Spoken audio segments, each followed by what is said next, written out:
Bismillahirrahmanirrahim. Assalamualaikum warahmatullahi wabarakatuh. Waalaikumsalam warahmatullahi wabarakatuh. Ya, alhamdulillah, terima kasih teman-teman semua. Kita berjumpa kembali di podcast kita, podcast ngopi atau ngobrol perkara iman.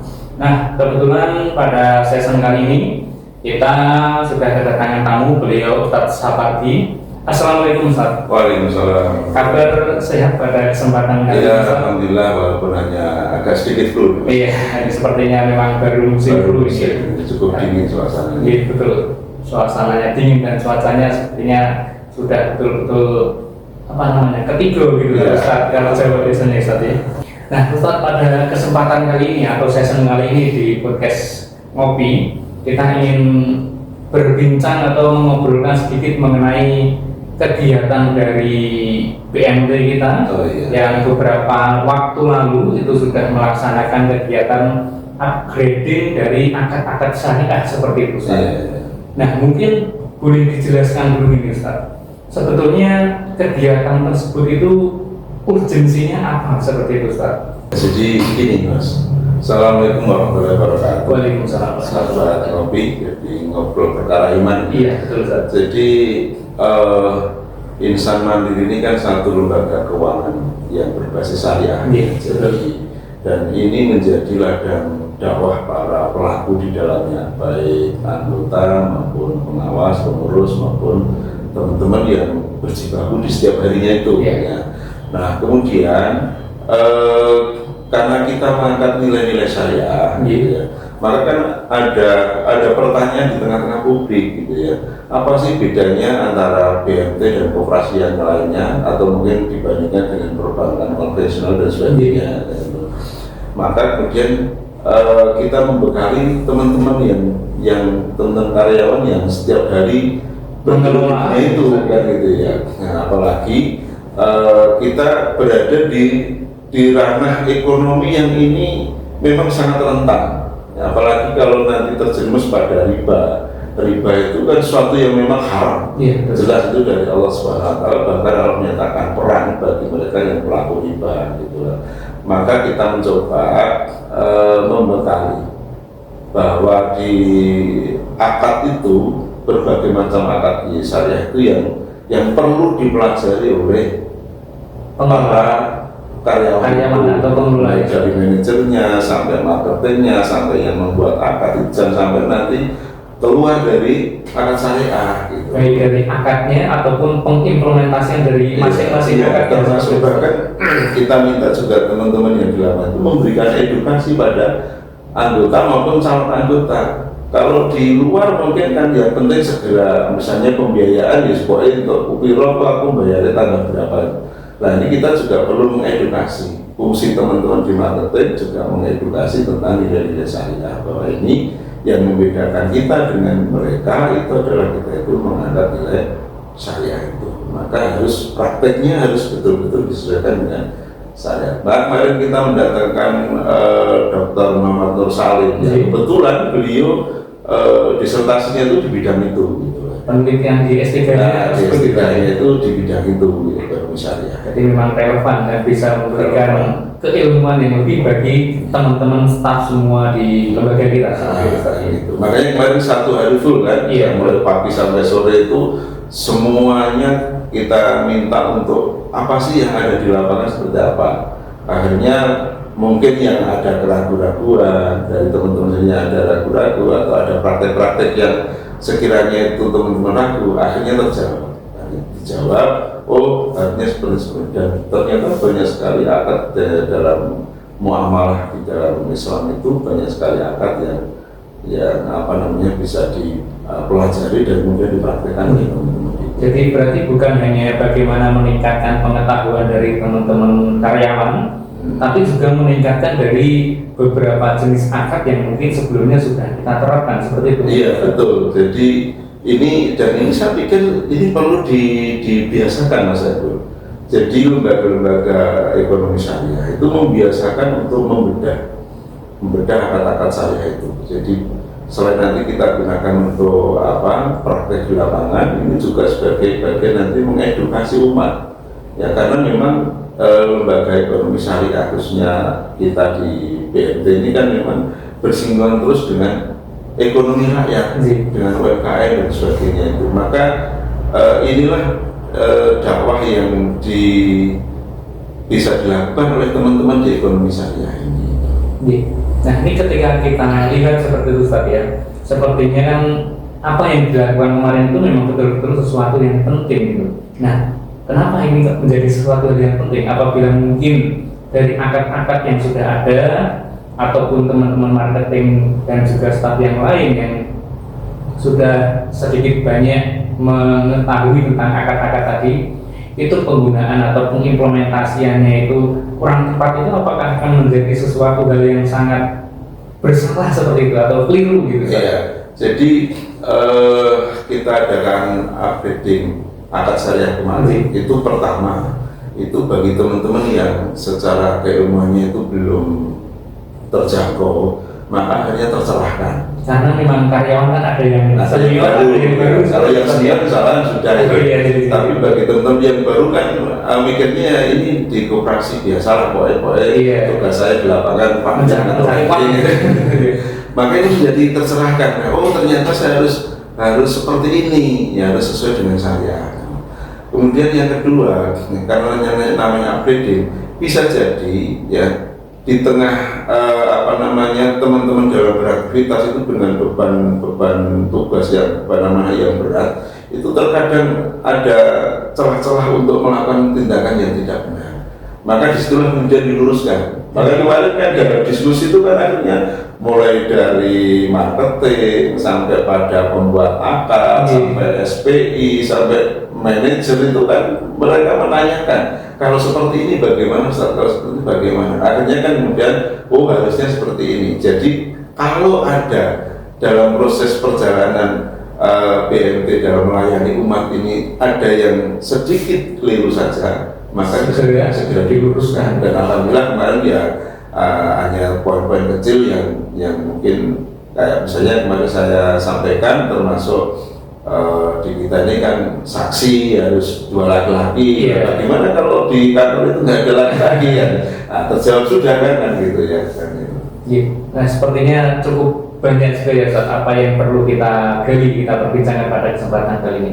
Nah ini Ustaz, berikutnya kita ingin bertanya ini Ustaz, mungkin kan dari teman-teman yang menonton dari podcast Ngopi ini atau sahabat Ngopi kan ada yang belum begitu paham atau belum begitu tahu mengenai akad-akad yang dipakai di BMT itu apa saja sih, dan mungkin bisa digunakan atau keperluannya bisa untuk apa saja gitu Ustaz? Ya, secara detail nanti itu teman-teman manajer yang lebih paham yang apa yang digunakan. Tetapi kita pernah di kantor ini kita berikan buku Minhajul Muslim ya. Di sana itu ternyata banyak sekali masih ada mudharabah, ada ijarah, ada yang terbaru kemarin MMQ gitu ya. Ternyata itu bisa memberikan solusi bagi akad-akad yang teman-teman agak ragu-ragu kan itu. Nah kalau lebih teknis nanti itu teman-teman di manajer yang lebih sampai ke teman-teman lapangan dan juga CS mungkin yang bisa menerapkan pada calon anggota ataupun anggota yang datang ke kantor. Oke, selain tadi yang di-upgrade adalah teman-teman stafnya ya untuk pengetahuannya, karena mungkin ada yang kurang begitu memahami karena masih baru, kemudian juga ada yang mungkin sudah lupa atau mungkin kurang begitu paham gitu. Oh ini akad ini mau diterapkan di mana, kan kemarin sudah diulas seperti itu. Nah selain itu mungkin ada akad-akad yang sebelumnya belum kita implementasikan dan kemudian setelah upgrading ini ada akad-akad yang baru gitu ya Ustaz? Ya, yang terbaru memang yang belum familiar di tengah-tengah teman-teman itu adalah akad MMQ. Mungkin bisa dijelaskan Ustaz? Kalau secara simpel ya sederhananya bahwa mengambil satu ilustrasi ketika kemarin ada anggota yang mengalami usahanya agak sedikit problem gitu ya. Sebenarnya kan kemudian akad MMQ ini seolah usaha itu adalah usaha patungan antara A dengan BMT. Berarti kita sahamnya. Nah, kita ikut saham di sana kan. Nah, maka kemudian akad MFQ itu digunakan itu sedikit demi sedikit ya pelaku usaha itu membeli sahamnya milik BMT. Dan ada kesepakatan di awal yang kemudian ketika sudah terjadi transaksi bersama atau kerjasama bersama bahwa ini usaha itu milik berdua antara si Fulan dengan BMT. Nah, nanti si Fulan ini akan membeli sahamnya atau keikutsertaannya dari lembaga BMT itu sedikit setiap bulan itu akhirnya padanya 100% jadi milik anggota itu tadi. Itu ilustrasinya sederhana seperti itu sebenarnya. Cuman kemarin teman-teman kan agak bingung nanti untuk merinci akadnya kan gitu ya. Akhirnya kemarin Ustaz Nur Salim kan dan nanti untuk akadnya nanti insya Allah saya buatkan. Bahkan panduannya akan dibikinkan kan itu. Jadi nanti secara teknis teman-teman di lapangan atau yang di kantor itu juga bisa mempelajari detailnya. Kebetulan kemudian gini Ustaz, apa setelah ada beberapa akad-akad kita singgung mengenai akad-akad ini, tidak menutup kemungkinan Ustaz untuk sahabat ngopi ini masih ada yang awam. Akad itu apa Ustaz? Apakah akad ketika kita seperti menikah itu kan? Iya betul. Mungkin bisa sedikit dijelaskan Ustaz. Jadi seperti yang Dinar sampaikan Mas, akad itu adalah ikatan kerjasama, kita perjanjian ya. Kalau sahabat ngopi yang sudah menikah, insya Allah sudah melakukan akad. Hanya akadnya akad nikah kan gitu ya. Maka itulah dua hal yang kemudian dijadikan satu untuk melakukan bentuk kerjasama. Maka itu namanya akad perjanjian itu ya. Dari anggota dengan lembaga ya. Sama dengan kita ketika dua orang laki-laki dan perempuan yang ingin menjadikan satu dalam kerjasama yang namanya rumah tangga, maka ada akad nikah kan itu. Jadi setelah mohon maaf ya, mungkin amaliyahnya sama, artinya sama gini. Orang yang laki-laki dan perempuan yang mereka mohon maaf dalam tanda kutip mereka melakukan hubungan badan tanpa ada akad, maka itu haram ya. Tapi kalau sudah laki-laki dan perempuan yang kemudian ada akad ya, akad nikah maka jadi halal kan gitu ya. Sama dengan kita kan gitu. Kemudian lembaga Insan Mandiri ini punya funding, ya punya dana, kemudian ada UMKM yang mau melakukan usaha butuh apa namanya pembiayaan, tiba-tiba kemudian minta tolong ke BRT, kemudian dikasih uang tanpa ada akad, itu nggak bisa, nggak boleh, maka harus ada ikatan tertulis. Itu dalam surah Al-Baqarah 282 itu disebutkan kalau ada seperti itu harus ditulis, harus dicatat kan.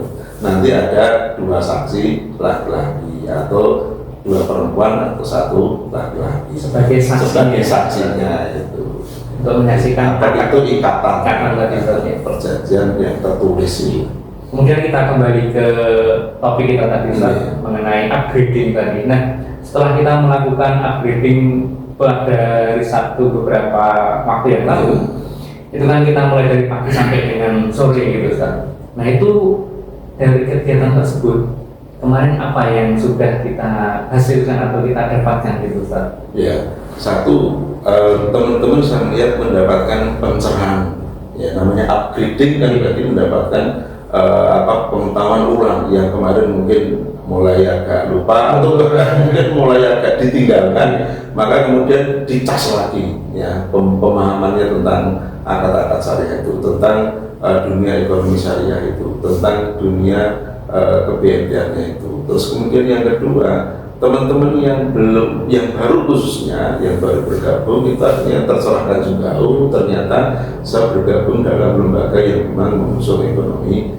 syariah. Kemudian yang ketiga yang kita dapatkan itu adalah akad-akad baru yang selama ini teman-teman belum berani melangkah, itu akhirnya berani melangkah ya. Dan Ustaz Nur Salim sudah berjanji akan membuatkan buku kecil, buku saku untuk panduannya itu.